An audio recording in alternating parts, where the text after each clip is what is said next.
minutes à tuer. 3 minutes à tuer. 3 minutes à tuer.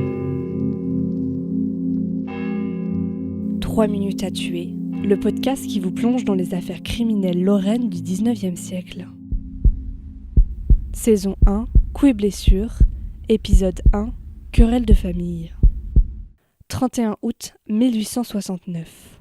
Dans un pré dépendant de la ferme de Dorst, situé au nord-est du département, le père Henner, journalier, était occupé à faucher. Pour l'aider, Georges, Jean et Henri, ses 3 fils, l'accompagnent. Entre 7h et 8h du matin, pendant le déjeuner, Henner et son fils, Jean, discutent de l'ouvrage fait la veille. Après quelques verres d'eau-de-vie qu'ils avaient bu avant le déjeuner, la discussion dégénère. Jean adresse injures et paroles grossières à son père. L'aîné, Georges, intervient et donne 2 claques à celui-ci. Jean réagit, il se lève et tient dans sa main un couteau dont il se servait pour couper du pain. La dispute se poursuit. Le cadet, Henri, tente lui aussi d'intervenir en proposant aux 2 hommes de reprendre le travail. Sur ces paroles, Georges, l'aîné, prend sa faux et s'éloigne de la scène. Rapidement, il s'aperçoit que Jean le suit. L'aîné se retourne alors vers son frère et lâche sa faux sur le côté. Jean lui porte un coup de couteau sous l'aisselle gauche.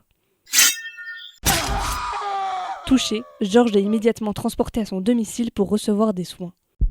Il meurt, 5 jours plus tard, le 5 septembre 1869, vers 2h du matin. Après l'autopsie du corps, le médecin légiste a affirmé que sa mort était inévitable suite aux coups portés. Jeudi 18 novembre 1869, Jean Henner, alors âgé de 30 ans, journalier, né et domicilié à Rolbing, est convoqué à la cour d'assises de la Moselle. Il est accusé de coups et blessures volontaires ayant occasionné la mort sans intention de la donner. Lors du procès, il est présenté comme un ouvrier économe et laborieux, mais aussi comme un homme irascible et violent.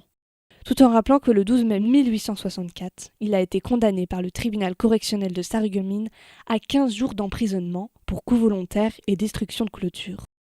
Au cours du procès, Jean Henner avoue et prétend qu'au moment où il a commis les faits, il était tellement surexcité par la colère qu'il n'aurait pas eu conscience de son acte.